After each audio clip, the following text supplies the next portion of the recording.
નમસ્કાર મિત્રો, આજે આપણે એક એવી મહત્વપૂર્ણ વાત કરવા જઈ રહ્યા છીએ જે કોઈને પણ ક્યારે પણ આવી શકે અને જ્યારે આવે છે ત્યારે માણસ પૂરો ગભરાઈ જાય છે.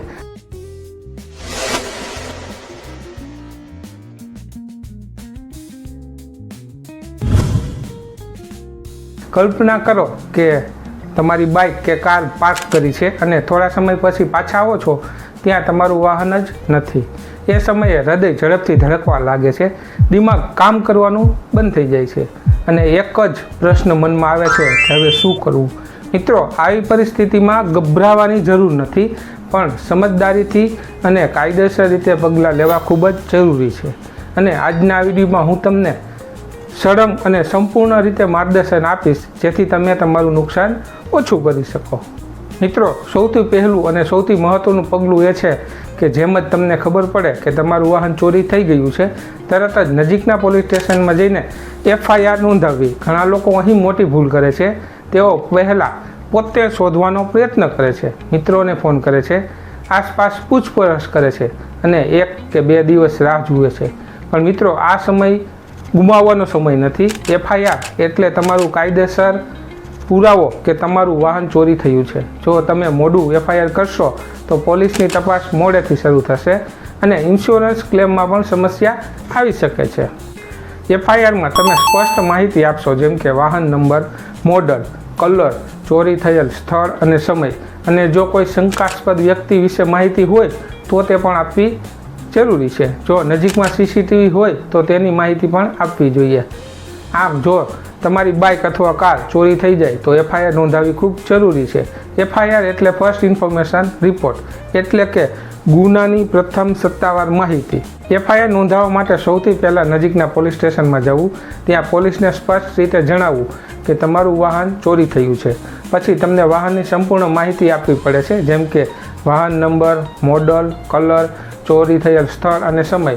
જો કોઈ શંકાસ્પદ વ્યક્તિ વિશે માહિતી હોય અથવા નજીકમાં CCTV કેમેરા હોય તો તેની માહિતી પણ આપવી જોઈએ. ત્યારબાદ પોલીસ તમારી માહિતીની આધારે FIR તૈયાર કરે છે. FIR લખાઈ જાય પછી તેને સારી રીતે વાંચવી અને માહિતી સાચી છે કે નહીં તે ચેક કરવું. પછી તમારી સહી કર્યા બાદ પોલીસ તમને FIRની કોપી આપે છે.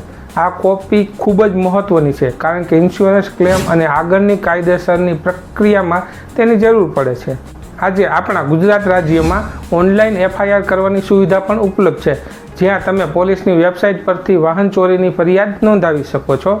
સૌથી મહત્ત્વની વાત એ છે કે FIR કરવામાં ક્યારેય મોડું ન કરવું, કારણ કે સમયસર FIR કરવાથી વાહન મળવાની શક્યતા અને ઇન્સ્યોરન્સ ક્લેમ મળવાની તક બંને વધી જાય છે. મિત્રો, FIR કર્યા પછી તરત જ બીજું મહત્ત્વનું પગલું છે ઇન્સ્યોરન્સ કંપનીને જાણ કરવી. ઘણા લોકો અહીં પણ ભૂલ કરે છે અને વિચારે છે કે પહેલાં વાહન મળી જાય પછી ક્લેમ કરીશું, પણ એવું નથી. તમને 24 થી 48 કલાકની અંદર ઇન્સ્યોરન્સ કંપનીની જાણ કરવી પડે છે. જો તમે મોડું કરો તો કંપની લેટ ઇન્ટિમેશન કહીને તમારો ક્લેમ રિજેક્ટ પણ કરી શકે. ઇન્સ્યોરન્સ માટે તમારે FIRની કોપી, RC book, insurance policy, driving licence અને વાહનની કી આપવી પડે છે.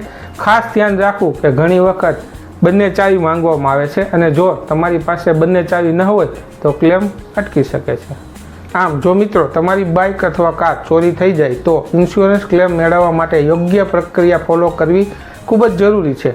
સૌથી પહેલાં વાહન ચોરી થયા બાદ તરત જ પોલીસમાં FIR નોંધાવવી પડે, કારણ કે FIR વગર ઇન્સ્યોરન્સ ક્લેમ શરૂ થતો નથી. ત્યારબાદ 24 થી 48 કલાકની અંદર તમારી ઇન્સ્યોરન્સ કંપનીને જાણ કરવી જોઈએ. જો તમે મોડું કરો તો કંપની લેટ ઇન્ટિમેશન કહીને ક્લેમ રિજેક્ટ પણ કરી શકે છે. ઇન્સ્યોરન્સ કંપનીને માહિતી આપ્યા પછી તેઓ તમારી પાસેથી જરૂરી ડોક્યુમેન્ટ માગશે. સામાન્ય રીતે FIRની કોપી, RC book, insurance policy, driving licence, વાહનની બંને ચાવી અને ક્લેમ ફોર્મ સામેલ હોય છે. ત્યારબાદ કંપની કેસની તપાસ શરૂ કરે છે અને પોલીસ રિપોર્ટની રાહ જુએ છે. જો પોલીસ લાંબા સમય સુધી વાહન શોધી ન શકે તો તેઓ અનટ્રેસ્ડ રિપોર્ટ આપે છે, એટલે કે વાહન મળ્યું નથી એવો સત્તાવાર રિપોર્ટ.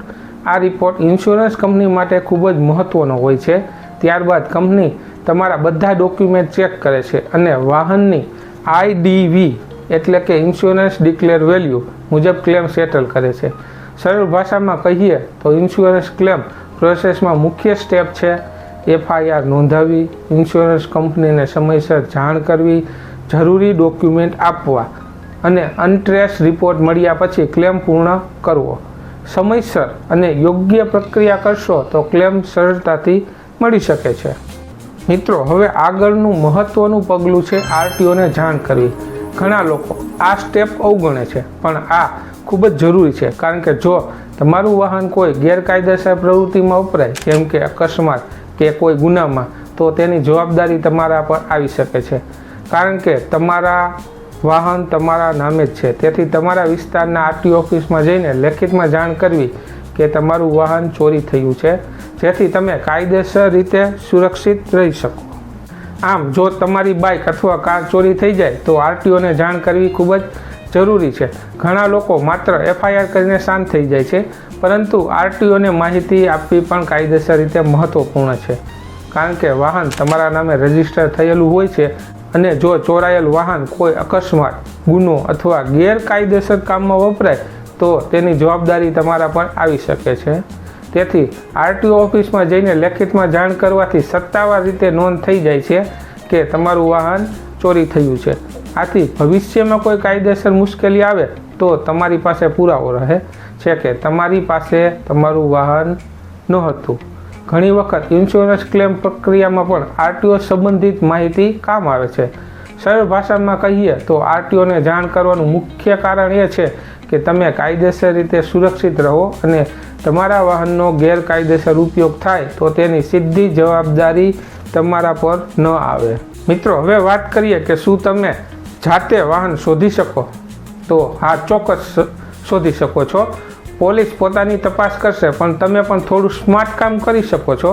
આસપાસના CCTV કેમેરા ચેક કરાવો, પાર્કિંગ વિસ્તારના લોકો સાથે વાત કરો, સોસાયટીના ગાર્ડ અથવા દુકાનદાર પાસે પૂછો, OLX, Facebook માર્કેટ પ્લેસ જેવી સાઇટ પર નજર રાખો અને WhatsApp ગ્રુપમાં માહિતી શેર કરો.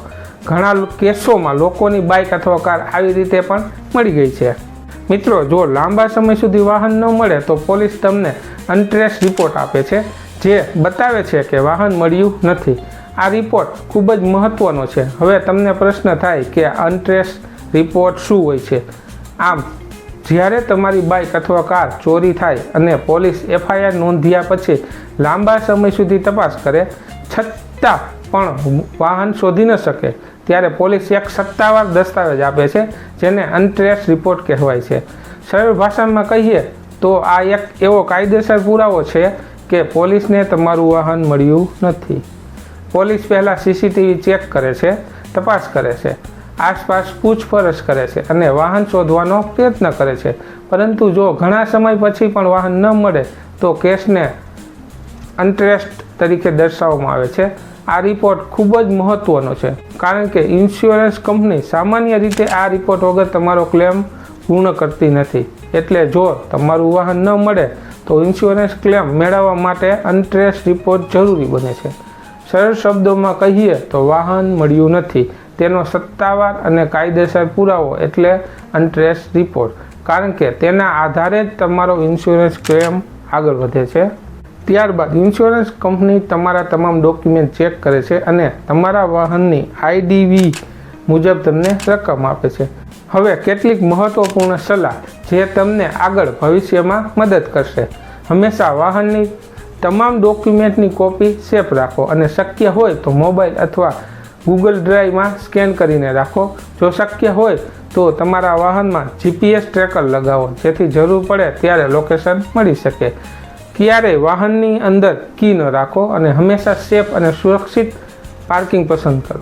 આમ, વાહન ચોરી થયા પછી કેટલીક એવી મોટી ભૂલો છે જે ક્યારેય ન કરવી જોઈએ, કારણ કે આ ભૂલો તમારા ઇન્સ્યોરન્સ ક્લેમ અને કાયદેસર સુરક્ષા બંને માટે નુકસાનકારક બની શકે છે.